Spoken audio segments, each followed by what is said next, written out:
Imagine कीजिए आप घर पर अकेले हैं, फ़ोन साइलेंट है, टीवी बंद है और कोई मैसेज नहीं आ रहा है। कुछ ही मिनटों में आपके मन में अजीब सा डर शुरू हो जाता है। अगर मैं हमेशा अकेला रह गया तो? अगर सब मुझे छोड़कर चले गए तो?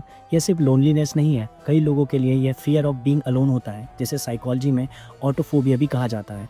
आज हम समझेंगे लोग अकेले रहने से इतना क्यों डरते हैं, यह डर हमारे रिश्तों को कैसे प्रभावित करता है और सबसे इम्पोर्टेंट, इससे बाहर कैसे निकला जाता है। तो सबसे पहले फ़ियर ऑफ बीइंग अलोन क्या होता है? अकेले होने का डर सिर्फ अकेलापन नहीं, लोनलीनेस में इंसान दुखी महसूस करता है क्योंकि उसके पास मीनिंगफुल कनेक्शन कम होते हैं। लेकिन फियर ऑफ बीइंग अलोन में समस्या अलग होती है। इसमें व्यक्ति को अकेले होने के विचार से ही एंजाइटी होने लगती है, भले ही उसके पास दोस्त और परिवार मौजूद हो। साइकोलॉजी में इसे स्पेसिफिक फोबिया की तरह भी देखा जाता है। कुछ लोगों को यह डर इतना इंटेंस हो जाता है कि वह हमेशा किसी के साथ रहना चाहते हैं, अकेले घर जाने से डरते हैं या लगातार फ़ोन या सोशल मीडिया पर एक्टिव रहते हैं। कई स्टडीज़ बताती हैं कि यह डर सरप्राइजिंगली बहुत कॉमन है। एक सर्वे में लगभग हर 3 में से 1 एडल्ट ने कहा कि उसे अकेलेपन या अकेले रहने से डर लगता है। और इंटरेस्टिंग बात यह है कि आज के हाइपर कनेक्टिव वर्ल्ड में यह डर और बढ़ रहा है, क्योंकि हम हर समय texting, social media, online presence के जरिए खुद को अकेला महसूस होने से डिस्ट्रैक्ट करते रहते हैं। लेकिन जितना हम सॉलिट्यूड से बचते हैं, उतना ही वह हमें डराने लगते हैं। अब सवाल, आखिर यह डर पैदा कैसे होता है? पहला कारण, चाइल्डहुड एक्सपीरियंस। कई बार बचपन में हुए एक्सपीरियंस इसकी वजह है, जैसे पेरेंट्स का डाइवोर्स हो जाना, इमोशनल निग्लेक्ट, बार बार रिजेक्शन। ऐसे अनुभव व्यक्ति में अबेंडनमेंट का डर पैदा कर सकते हैं। एग्जाम्पल से समझे तो एक बच्चा जिसे चाइल्डहुड में बार बार इग्नोर किया गया हो, वह बड़े होकर यह मान लेता है कि लोग मुझे छोड़ ही देंगे। दूसरा कारण है अटैचमेंट इशू। कुछ लोग इमोशनली डिपेंडेंट बन जाते हैं, उन्हें लगता है कि वे अकेले लाइफ हैंडल नहीं कर सकते। ऐसे केस में डिपेंडेंट पर्सनालिटी पैटर्न डेवलप हो सकते हैं। एग्जाम्पल से समझे, रिलेशनशिप खत्म होते ही तुरंत नया रिलेशनशिप ढूंढना, टॉक्सिक रिलेशनशिप में भी सिर्फ अकेले होने के डर से टिके रहना।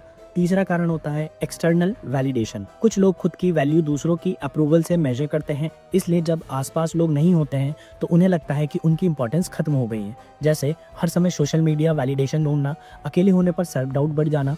अगर किसी में ये बिहेवियर देखें तो यह संकेत हो सकते हैं हमेशा कंपनी की जरूरत, अकेले होने पर एंजाइटी, लगातार बिजी रहना ताकि अकेले ना रहना पड़े, टॉक्सिक रिलेशनशिप से बाहर ना निकल पाना, सोशल मीडिया ओवर यूज। ये पैटर्न कई बार रिलेशनशिप डिपेंडेंसी और इमोशनल स्ट्रेस पैदा कर सकते हैं। अकेले होने का डर सिर्फ इंटरनल फीलिंग नहीं है, यह हमारे रिलेशनशिप को भी प्रभावित करता है। एग्जाम्पल समझे, जैसे टॉक्सिक रिलेशनशिप में रहना, कई लोग सिर्फ इसलिए रिलेशनशिप में रहते हैं क्योंकि वे अकेला नहीं रहना चाहते।